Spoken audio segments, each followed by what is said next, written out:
Hey everybody, Jason Burmis here with my man John Fitch on YouTube right now for Mixed Martial Mindset. So, we might actually talk MMA in the beginning of this broadcast because there's really Big so much weekend. going on in the world right now, John, that basically we can't talk about most of it on the YouTube Yeah, platform. it's It's not pretty allowed. unfortunate. You can't share information.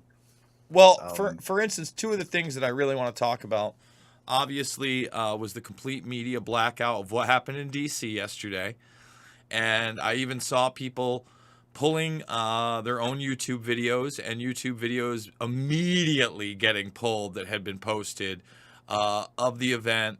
Nobody covering the tens of thousands, if not hundreds of thousands of people that showed up in the area against quote unquote mandates. We won't go further until later, guys.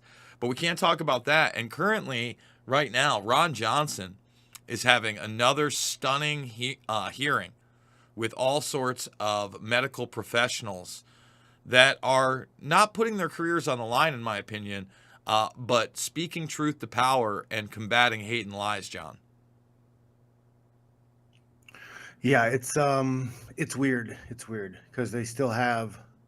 They tried to pull the um, close contact crap with the kids this morning, and I'm like, no, like I heard they've already had like 1 week since break back because of they actually had COVID, but luckily, um, if you have tested positive for COVID, they're allowing you 90-day window of not having to quarantine if there's an exposure.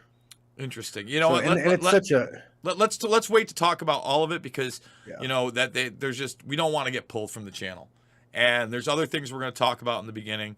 But yeah, no, this is a nightmare we have to navigate that has literally infiltrated our daily lives. And I went back. I had James Corbett on the program last night. It was the first time James and I had spoken in about a year and a half. So I think August of 2020 was the last time we were discussing where all this was going. We did about 4 or 5 broadcasts from March of 2020 when this began to kick off to that point. I rewatched both of those. I would encourage my audience to go and rewatch both of those. Somehow they're both still on YouTube. But the predictions we made were 80 to 95% accurate in most cases. There were some offshoots there with militarization or privatization in some respects. But other than that, the warnings that the largest death tolls would be in nursing homes and to get your loved ones out of the nursing homes all the way back then. The warnings there would be supply chain issues. The warnings there would be hoardings. The idea to have a supply of food that could last you 6 months to a year just in case, and you're still seeing shortages of some products.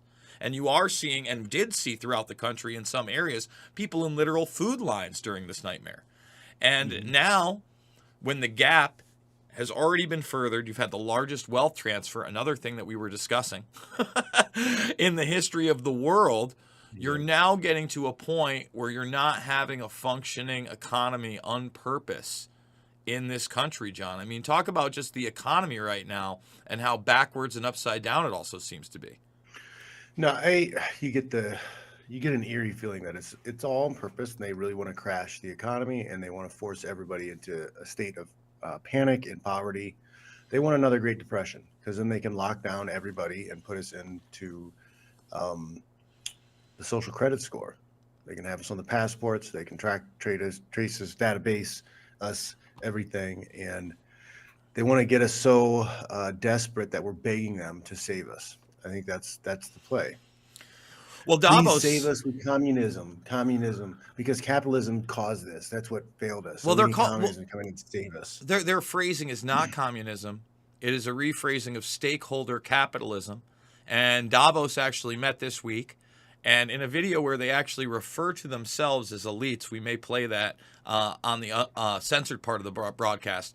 They basically, the new thing is, so Schwab had his Great Reset book, and obviously we've covered that ad nauseum on this program and continue to because it's Mhm. important. But the new book is The Great Narrative. And that, I'm not kidding you.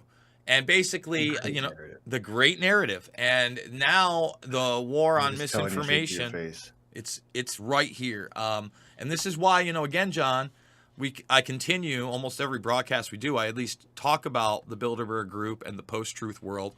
And, to hint on this, I had Corbett on here. I want people to really understand how important just this little article gives you insight. They were talking about in 2018, populism in Europe. They hated the populism. They hated the uprising. They hated the yellow vests, right? The inequality challenge. In other words, bringing equity in all these ridiculous rules to subvert what we've created. The future of work, automation, telework, things that you're starting to see now, artificial intelligence. All there. The U.S. before the midterms, they act like they're not setting policy. They're literally telling you they're worried about elections. These are foreign assets. These are banking interests. These are military industrial complex members, okay? Free trade, U.S. world leadership, Russia, quantum computing, Saudi Arabia and Iran, and the post-truth world, okay? And the reason I'm focusing on that, especially right now, is a lot of people are going to say, we had a win today, John, okay? Julian Assange will be able to bring his case to the Supreme Court and not just be extradited to the United States immediately. Now, is this better than not? 100%. 100%. Better than nothing, yeah. Yeah.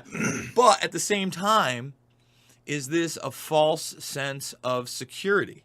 Is this leading up to a Supreme Court decision there, just like the one we saw that they told you, they got you excited about the one aspect of the mandates, but they're just going to have private companies try to enforce them anyway, okay?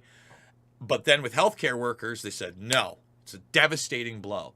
So now maybe they solidify, John, that if you are a journalist and you expose war crimes of the wrong interest, be it the United States or otherwise, you will go to jail you'll go to the jail, and the criminals you expose will not.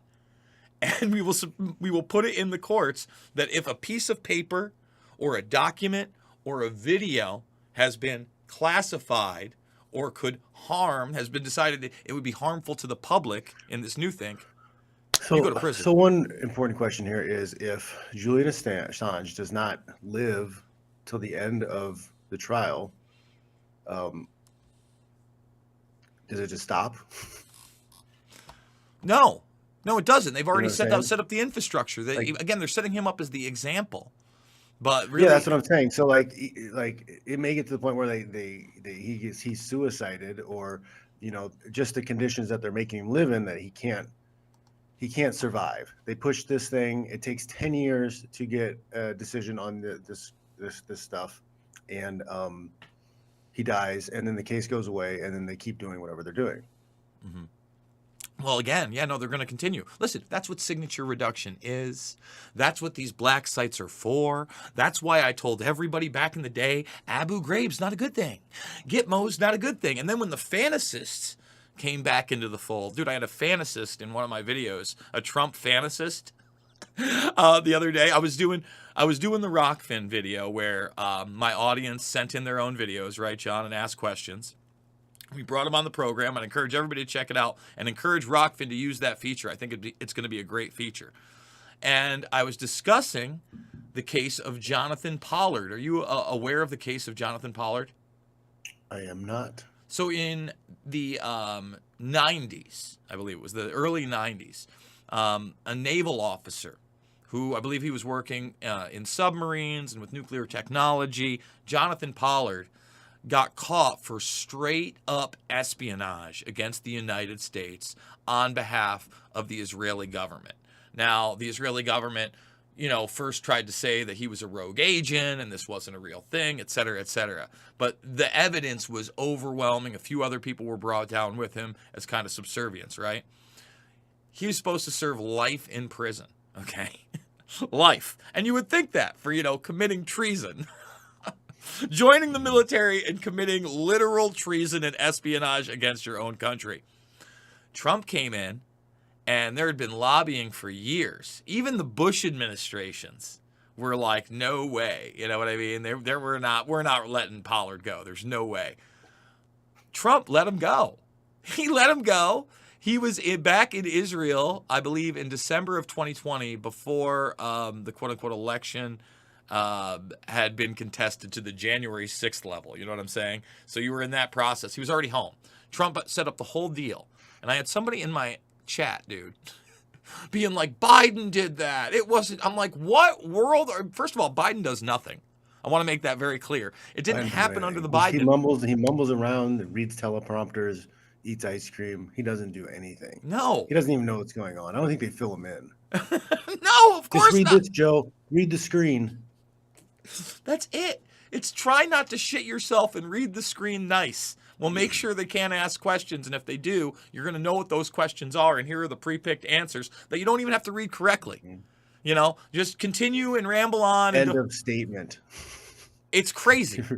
But at the same time, the Trump administration, through Eric Grenell and Mike Pompeo and all those people you still see on Fox News and TV, did this to Assange. He did not pardon Assange. He ran on a campaign of loving the WikiLeaks. Can't get enough of the WikiLeaks. Have you seen the WikiLeaks? Yada, yada, yada. Get into a place called reality. Call people out when they need to be called out, because like John just said, this is going to continue. This is the model. Merrick Garland is now telling you domestic terrorism and white supremacy are the #1 threat in this country. That is the biggest. Anybody who opposes what the establishment says. Doesn't matter if you are a group of Black Panthers.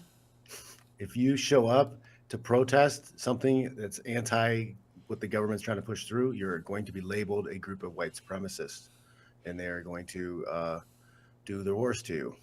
And, you know, if somebody thinks that that's like way far off, Mr. Fitch, let's talk about a couple of incidents. What they're doing to the January 6th people, like old grandmas and stuff, wandered in through open doors, and they locked them up.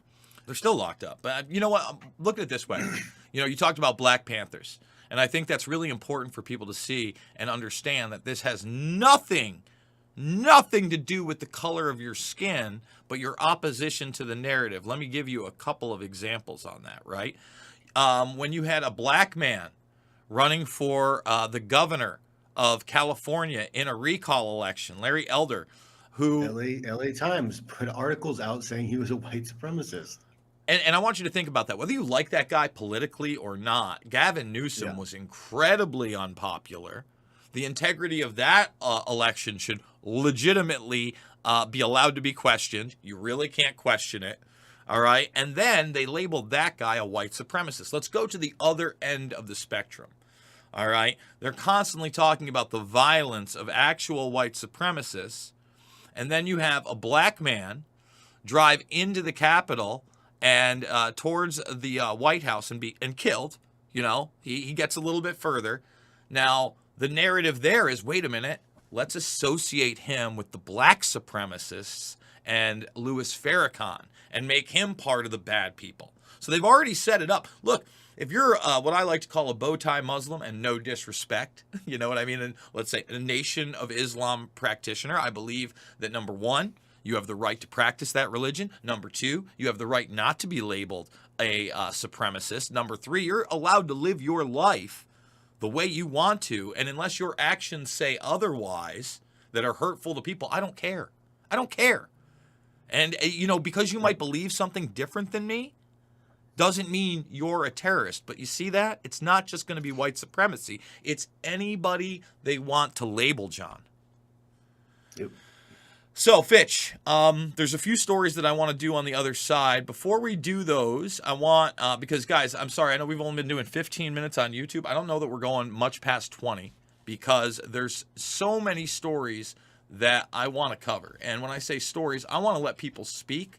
I want to show this story now where they're admitting that natural immunity is, let's just say it's good. Let's say natural immunity is good. We don't want to say too much because we're on the wrong platform. And it's not me. I mean, if you could see the little thing, it's the CDC. People that I don't necessarily believe a lot of the time, by the way, or take their suggestions. I want to put that out there. I think I should have the freedom to do that. I don't bend the knee to the FDA or the FBI or the CIA or the NSA or any of these organizations. So we're going to be playing that video. We're going to be talking about Eric Clapton talking about, again, I'm not even going to say the whole title, but mass formation hypnosis. And I'm not saying that, YouTube. I'm just reporting on Eric Clapton. Reading it off the computer screen. Yes, that's all. And we're going to talk about that story. And then we're going to go over to a man, Spiro's Getter, where he has been publishing a lot of what Ron Johnson has been doing. And Thomas Renz is speaking, among others, McCullough, Malone. And this is an extension of what Robert F. Kennedy said yesterday. The final variant is tyranny.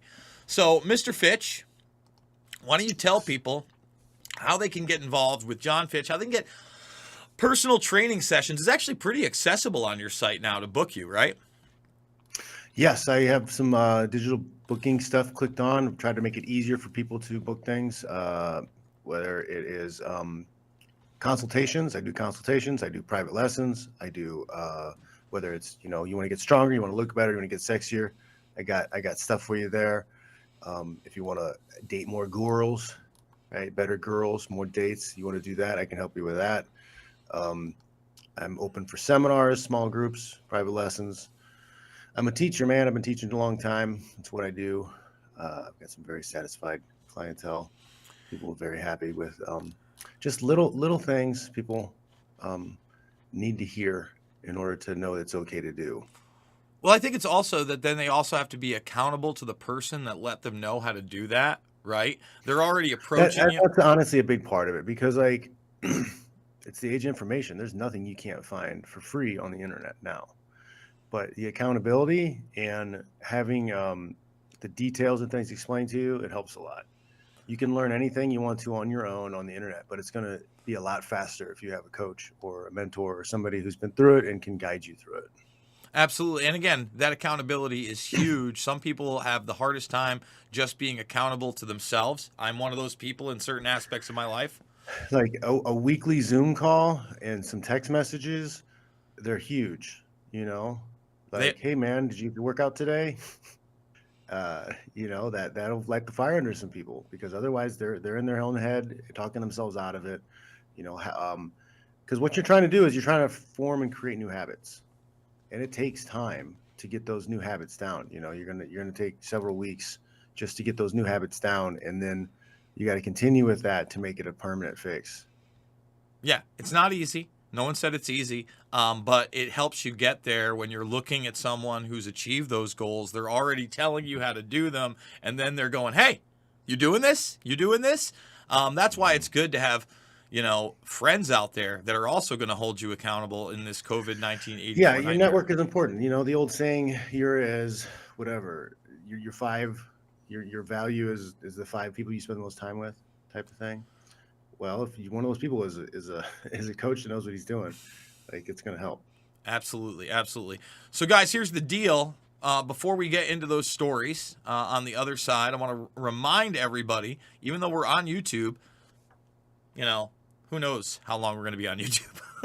We never know. It gets taken all the time. I had my channel back end taken from me earlier this week. I thought I was toast after like the second video I'd put up there, the Epstein Prince Andrew video. I thought that was it.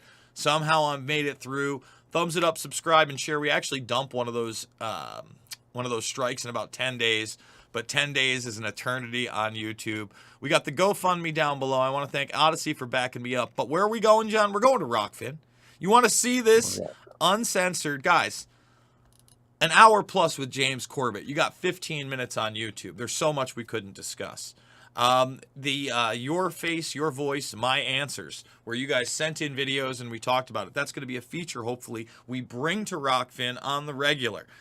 So many videos over the past few weeks where I've been suspended. The entire Reawaken America tour, where a lot of the speakers we're about to listen to right here in this Ron Johnson forum were also present there. So if you're on YouTube, I hate to say it, but we're going to have to see you on the flip side over at